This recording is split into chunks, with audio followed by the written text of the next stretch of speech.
Max, over to you. First, does unemployment at almost 11%, which is the highest since the introduction of the common currency, mean, well, one of the meanings that the 17-member Eurozone is in a recession, and that's just one of the consequences now? Well, the employment picture is bad pretty much everywhere, and the reason is common amongst all these various countries. Money is being printed, but it doesn't flow to wages or savings and pensions. It flows to asset price inflation and to bonuses for corrupt bankers.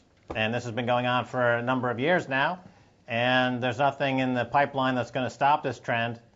There seems to be very little recourse for anyone to push back against this phenomenon of what I would call a sterilized inflation.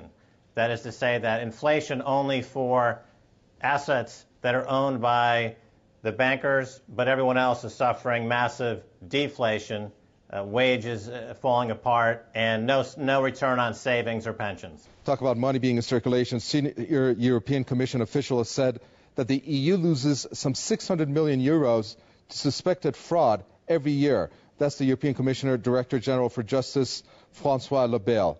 How is that possible for the EU to lose 600 million euros to fraud every year? Well, that's not that hard to do, really. When you consider, for example, the U.S., when they invaded Iraq, they lost $8 billion in cash that they were trying to fly in on a military transport, somehow went missing.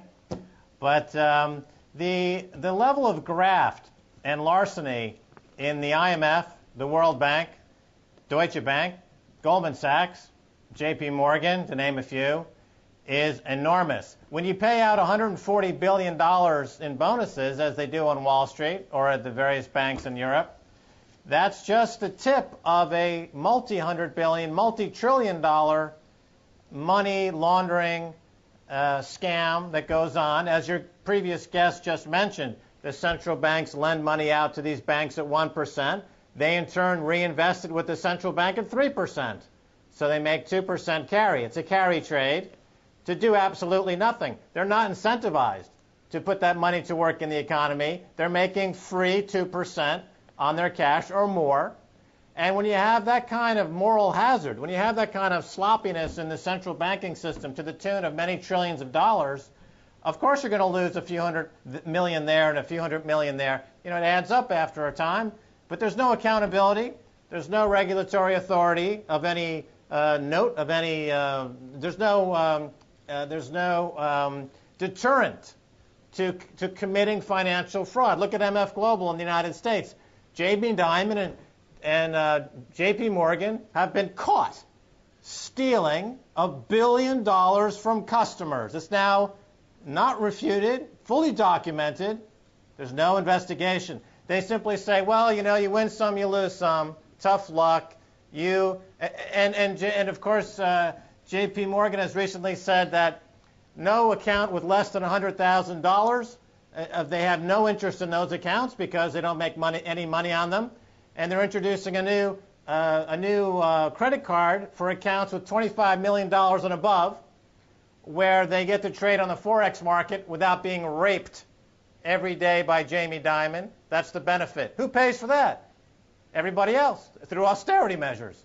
So we very much have a feudalism is alive and well. You've got a few feudal lords, like the bankers in Europe and on Wall Street, and everyone else is basically an indentured servant. There's over $1 trillion in bad student loans in America. That's the next bubble to pop. That's another huge wave of youth about to be thrown into the street with $1 trillion of debt and told, go to a concentration camp and die, you pig. We don't care about you.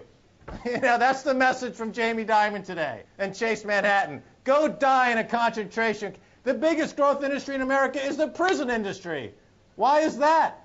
It's the only growing industry in America is the prison industry. That's the most profitable industry, and the bankers are aiding and abetting the entrapment of folks with forcing debt down their throat and forcing them to go to prison, and that's the economy. Max Kaiser, we know that this has been said also, that this is not a situation where you can get a quick fix regarding the Eurozone. Combined, I think 17 countries have on paper $10 trillion in debt.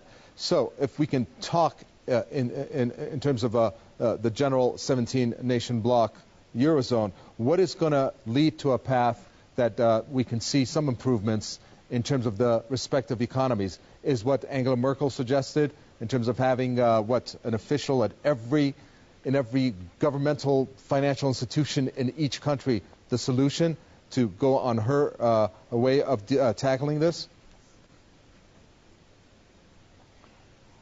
No.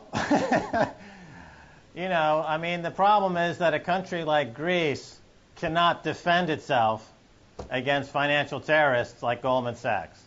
So they have no way to defend themselves, and that's a problem.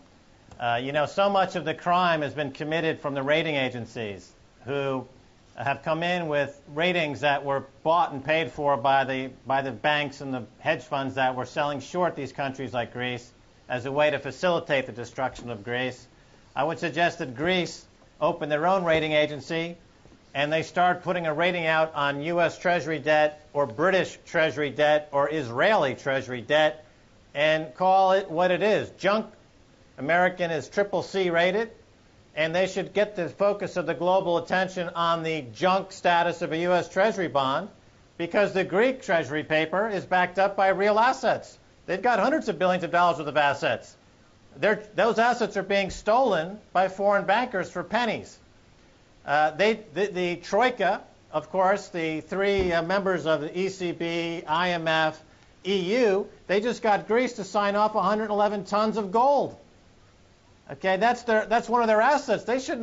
Greece should not be forced to disgorge their gold reserves. The Germans already stole a lot of their gold during World War II. Now the Germans are going to steal the rest of their gold. So there has to be a way to fight back for Greece. You know, they can create their own rating agency, number one. Number two, they should arrest Goldman Sachs bankers immediately, take them to The Hague, try them for human rights abuses, and hang them. I think that would be too good for Goldman Sachs. And they should then go right down the list. Find these bankers, prosecute them. They're war criminals. They're human rights violators. They should be hung.